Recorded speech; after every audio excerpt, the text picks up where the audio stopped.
Close your eyes for a moment and imagine this. You're standing in the center of Tenochtitlan on a morning in the year 1487. The air is thick, so thick you can taste the humidity on your tongue mixed with something else. Something metallic. Something ancient. The lake surrounding this island city reflects the pale dawn light, but the water looks dark, almost black, and the mist rising from it carries whispers that make your skin crawl. Do you hear that? That low, rhythmic pounding in the distance? Those are the drums. The Huetl drums that echo across the causeways, across the floating gardens, across the entire Valley of Mexico. They're calling. Always calling. And when those drums begin their song, everyone in the city knows what's coming. The stones know. The gods know. And somewhere, in a holding chamber beneath the great temple, a man who was a warrior yesterday knows too. This isn't a story about savages. That word is too simple, too dismissive, too steeped in colonial arrogance to capture what actually happened here. This is a story about a civilization so sophisticated, so precisely engineered, that they turned human sacrifice into a bureaucratic system.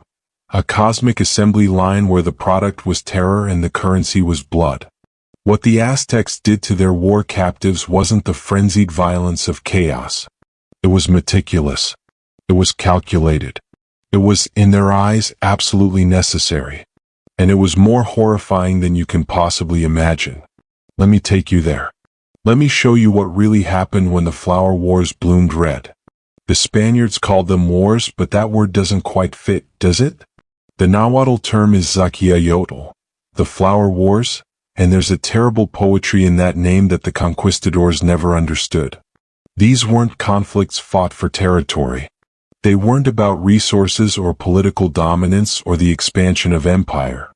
No, the flower wars had a singular, horrifying purpose: to harvest human beings. Imagine being a young Tlaxcalan warrior, trained since childhood in the art of combat, proud of your strength and skill. You know the Aztecs are coming. Not to burn your city. Not to enslave your people. They're coming for you. Specifically, individually, personally for you. Because in the Aztec cosmic calculus, you are livestock. You are a crop to be gathered. You are a walking, breathing sacrifice that simply hasn't reached the altar yet. The psychological horror of this cannot be overstated. When Aztec warriors entered battle, they weren't trying to kill you. Death would be a mercy you wouldn't receive on the battlefield. They fought with weapons designed to maim, to incapacitate, to capture. The Macuahuitl, that obsidian-edged wooden sword, could decapitate a horse with a single blow, yet in the flower wars, it was wielded with restraint. A blow to the legs. A strike to disable. The goal was always to take you alive. Can you feel the difference? In a normal war, you fight for survival. Your death or theirs. But in a flower war, your survival is the worst possible outcome. Every moment you continue breathing is simply delaying the inevitable. You're not fighting for your life, you're fighting to postpone your appointment with obsidian and stone. And when they took you, when strong hands finally dragged you down and bound your wrists with rope that bit into your skin, that's when the real horror began. They didn't throw you into a dungeon. They didn't starve you or beat you or break your spirit with torture. No, what they did was far more insidious, far more psychologically devastating. They treated you like a god. This is the liminal state, that terrible in-between existence where a captive lived in a space between human and divine, between life and death. For some prisoners, particularly those designated for specific ceremonies, this period could last days, weeks, even an entire year. And during that time you were pampered, fed the finest foods, given pulque to drink, that fermented agave nectar reserved for priests and nobility. Servants attended to your needs. Young women were sometimes provided for your comfort. Why this kindness before the end? Because you weren't a prisoner anymore. You were a vessel. You were transitioning from human to sacrificial offering, and that transformation required preparation. The Aztecs understood something profound about trauma. The fall from comfort is so much more devastating than sustained suffering. To raise someone up, to give them pleasure and dignity and care, and then to take it all away in one obsidian flash, that creates a special kind of terror. A cosmic terror. Some captives were dressed in the regalia of the gods themselves. If you were chosen to represent Tezcatlipoca, the smoking mirror, you would spend an entire year living as the god incarnate. Musicians would play for you. Priests would bow before you. You would walk through Tenochtitlan with flowers in your hair and the best garments on your skin, and everyone you passed would see not a captive but a deity. And you would know, every single day of that year, exactly how it would end. Can you imagine the weight of that knowledge? The way it would color every pleasure, every meal, every sunset? The psychological torture of counting down your own days while being treated with reverence? Some captives broke mentally long before their bodies were broken. Some became catatonic. Some embraced the role so completely they forgot they were ever human at all. This was the genius of Aztec sacrifice. It wasn't just about the death. It was about the transformation, the preparation, the slow, deliberate conversion of a human being into something else entirely. And when the day finally came, when the drums began their final song, that's when you met Obsidian. Let's talk about Obsidian for a moment, because understanding this volcanic glass is essential to understanding the horror. Obsidian, when fractured correctly, creates an edge sharper than any metal blade humans would forge for centuries. Under an electron microscope, an obsidian blade is smooth at the molecular level, 3 nanometers thick at the cutting edge. That's sharper than modern surgical steel. Sharper than a razor blade. So sharp that it can cut between cells without tearing them. The Aztec priests were masters of this material. They didn't just nap obsidian, they understood its properties with a precision that approaches science. They knew which strikes would create which angles. They knew how to maintain an edge, how to create blades of different lengths for different purposes. The knife used to open a chest was different from the knife used for flaying. The technique was different. The angle was different. This was surgery. Ritualized, sacralized surgery, but surgery nonetheless. The priests who wielded these blades weren't frenzied cultists. They were professionals. Many trained for decades to perfect their craft. They had to know anatomy, where the ribs met, how the sternum could be navigated, the exact location of the heart. They had to be strong enough to cut through bone and cartilage. They had to be fast enough to complete the act while the victim was still conscious, still aware, because consciousness mattered. The gods demanded awareness. Picture the blade. Black volcanic glass polished until it reflects light like dark water. A handle wrapped in leather or adorned with jade. The priest's hands are steady. They've done this hundreds of times before. Thousands of times. The obsidian doesn't just cut. It whispers through flesh. It drinks until the stone is slick with life. And there were so many ways to die. The Aztec religious calendar was a wheel of blood. Each spoke representing a different deity, a different ritual, a different method of transformation from human to offering. The calendar dictated everything: who would die, when they would die, and most importantly, how they would die. For Tlaloc, the rain god, children were preferred. They needed the tears, the screaming. Because rain comes from the sky tears of the gods, and children's tears were the purest petition for moisture. So they made the children cry. Methodically. Systematically. The more tears, the more rain. This wasn't cruelty for its own sake. It was agricultural policy. It was weather control through sacred means. Can you understand the logic? Can you see how a civilization could convince itself that the screams of children were the price of corn, of survival, of continued existence? For Zyp-Totec, our Lord the Flayed One, the ritual was different. More elaborate. More horrifying in its intimacy. This was the ceremony called Tlacaxipulistli, the Flaying of Men, and it happened every spring, a celebration of renewal and rebirth symbolized through the most visceral imagery imaginable. They would dress you as Zyp-Totec, cover you in gold, paint you with sacred symbols. Then they would tie you to a stone platform and give you weapons. Mock weapons, feathered clubs filled with down instead of obsidian. And they would send warriors against you. Real warriors with real weapons. You would fight, knowing you couldn't win, knowing the entire performance was designed to display your courage before the end. When you finally fell, they would bring you to the altar. The obsidian would find your heart. But that wasn't the end. Not for Tenochtitlan. Because after the heart was offered, after your blood had painted the stone, they would flay you. Completely. The priests would make an incision down your back and carefully, precisely remove your skin in a single piece. The entire dermis, face, hands, feet, everything. This required extraordinary skill. The skin had to remain intact, unbroken, a complete human envelope. And then, a priest would wear it. He would step into your skin like a garment, pull it over his own body, wear your face like a mask. Your hands would dangle from his wrists. Your feet would drag behind his heels. And he would wear this for 20 days, dancing through the streets of Tenochtitlan while the skin slowly decayed on his body, turning from flesh to leather to rot. This was renewal. This was the corn pushing through the old husk. This was spring. Can you smell it? Can you imagine the scent of decaying human skin in the Mexican heat, worn for 20 days? The biological reality of this ritual is staggering. The priests who wore these skins would develop infections, rashes, fevers. The skin would turn colors, yellow, green, black.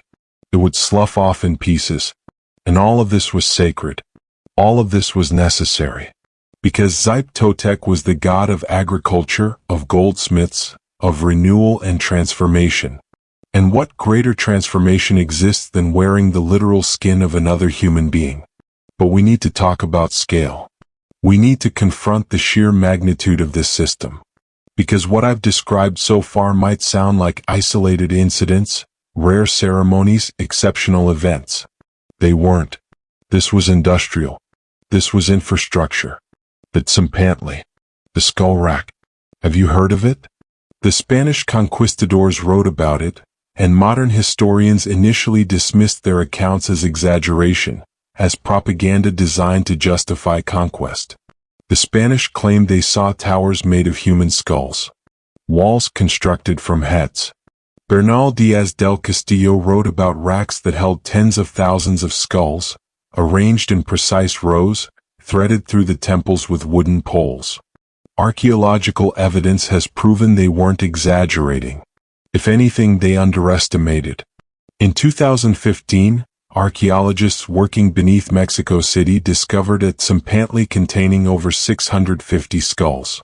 And that was a small one. Ground-penetrating radar and excavations suggest the main Tzompantli at the Great Temple may have held well over 100,000 skulls. 100,000. Let that number settle in your mind. This wasn't decoration. This was a public works project. There were workers whose full-time job was maintaining the skull racks. They had to process the heads, remove the flesh, drill the holes for the mounting poles. They had to arrange them in aesthetically pleasing patterns. They had to replace skulls that weathered and fell. There was a bureaucracy of death, complete with specialists and administrators and quality control. And the smell. The constant, overwhelming smell. Fresh skulls still bleeding. Older skulls colonized by insects. The lime they used to treat them. The tropical rain and heat accelerating decay. This wasn't a hidden chamber in a temple. This was in the center of the city. Everyone walked past it. Children played in its shadow. The skull racks were as normal to Tenochtitlan residents as streetlights are to us. Can you comprehend the psychological landscape of a civilization that normalized such imagery? Where a wall of death was simply part of the urban architecture. But why? That's the question that haunts us, isn't it? Why did they do this? What could possibly justify such systematic horror? The answer lies in a cosmic debt that could never be repaid. The Aztecs believed the universe had been created and destroyed 4 times before. 4 previous suns, 4 previous worlds, all ending in catastrophe. The current world, our world, was the 5th sun, and it was fragile, temporary, held in existence only through constant sacrifice. Because the gods had sacrificed themselves to create this world, had given their own blood to set the sun in motion, and that debt could only be repaid in kind. Blood for blood, life for life, an eternal transaction. Huitzilopochtli, the war god, the sun god, the patron deity of Tenochtitlan, he was locked in eternal combat with the darkness. Every night, he descended into the underworld to fight the moon and stars. Every dawn was his victory.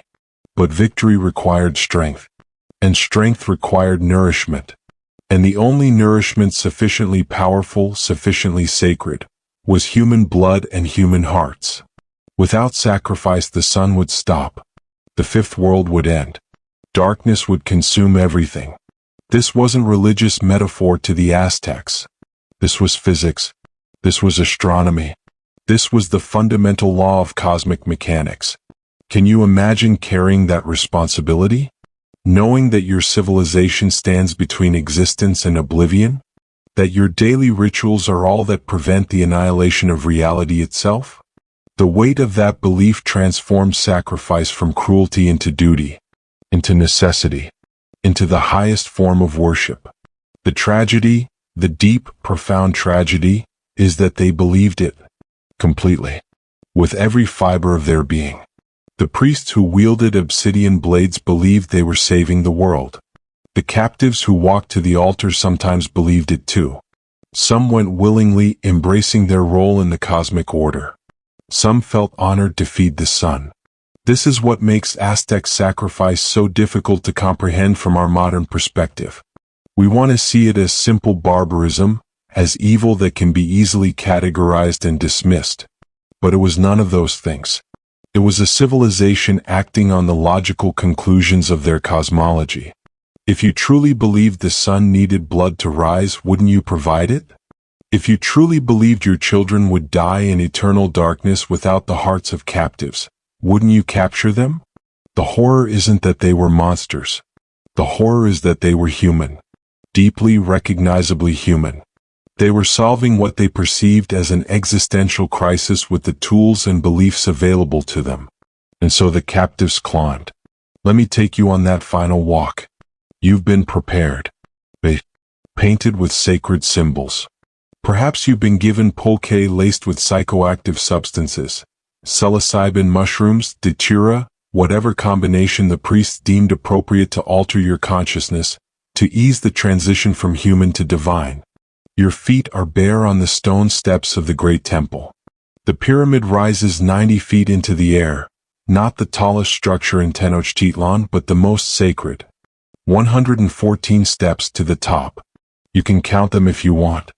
Some captives did, I imagine, counting their final moments.